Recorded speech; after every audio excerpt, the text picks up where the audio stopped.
Bonjour à tous, je vous retrouve aujourd'hui pour un nouveau tuto pour Grimini Création. Donc il s'agit d'une petite carte de Noël. Donc pour cette carte, j'ai commencé tout de suite par attaquer la colorisation de mon tamponnage. Donc voilà, dans les nouveautés, vous avez une planche avec deux petits chatons qui sont donc dans une paire de chaussettes de Noël. Donc c'était d'ailleurs la première carte que je vous proposais en tuto.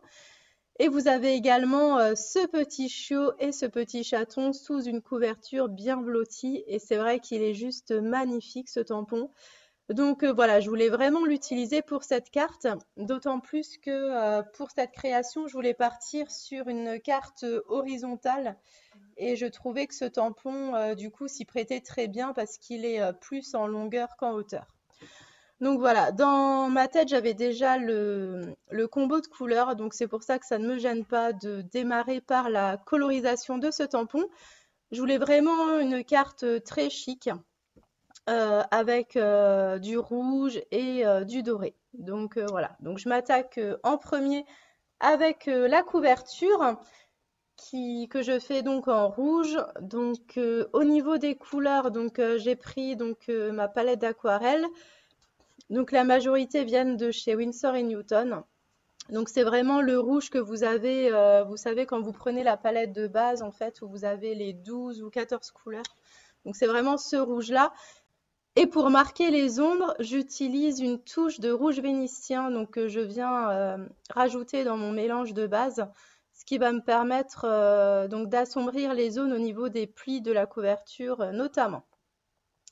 Ensuite, au niveau de la colorisation du chiot, donc comme à mon habitude, je pars toujours sur un jus très dilué, ce qui va me permettre justement d'affiner au fur et à mesure de la colorisation.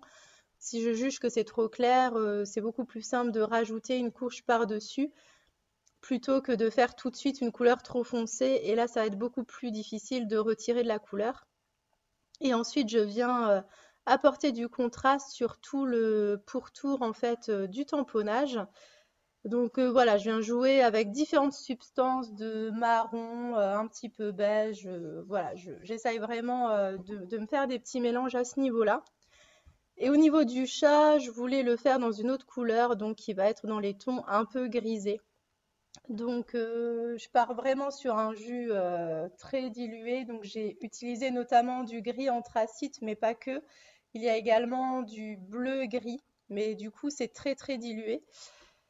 Il faut surtout pas hésiter également à tester les mélanges au préalable pour être sûr de la couleur avec laquelle on va venir coloriser notre tampon.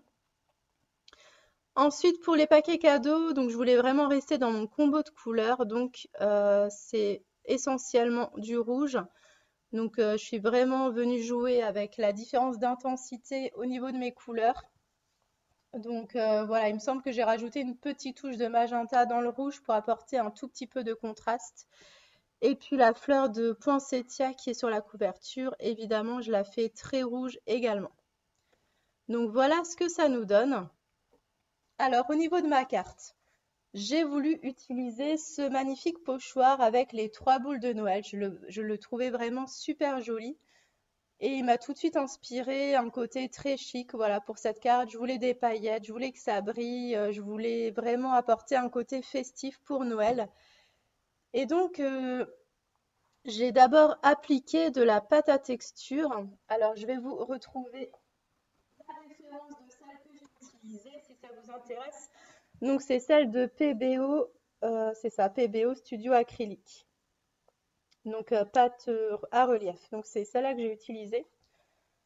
Donc, elle n'est pas très très opaque, mais comme je vais la recouvrir de paillettes, vous le verrez ensuite, voilà, c'est pas gênant, mais en tout cas, je trouve qu'elle s'applique très très bien. Et on voit vraiment bien le motif en fait, parce qu'il y a des pâtes de texture qui bavent un peu. Et du coup, je trouve que le motif n'est pas très net, alors que celle-ci, vous voyez, on voit vraiment bien le motif. Et là, juste avant que la pâte à texture ne sèche, je viens rajouter très très vite mes petites paillettes. Donc il ne faut pas que ce soit des paillettes très épaisses, sinon ça va faire un peu fouillis en fait. Le motif, on le verra plus bien. Il faut vraiment que ce soit des toutes petites paillettes bien fines.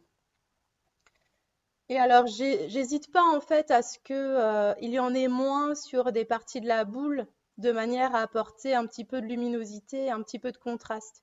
Parce que si mes boules en fait ont exactement la même quantité de paillettes, je trouve que c'est moins intéressant au niveau du motif. Et d'ailleurs, sur la boule du milieu, j'en ai un petit peu retiré avec le doigt. Alors en même temps, j'ai un petit peu enlevé de la pâte à texture, mais bon, je trouve que c'est pas trop grave. Et ça apporte un petit peu, voilà, de relief, je trouve. Donc voici ce que ça nous donne. Donc là, il faut vraiment bien laisser sécher ou sécher avec le pistolet chauffant, mais je vous conseille quand même de le faire sécher à l'air libre. Et quand est tout bien sec, je vous conseille également de rajouter de la laque. Alors oui, ça sent pas très bon, certes, mais c'est vraiment pour éviter que les paillettes ne se baladent partout.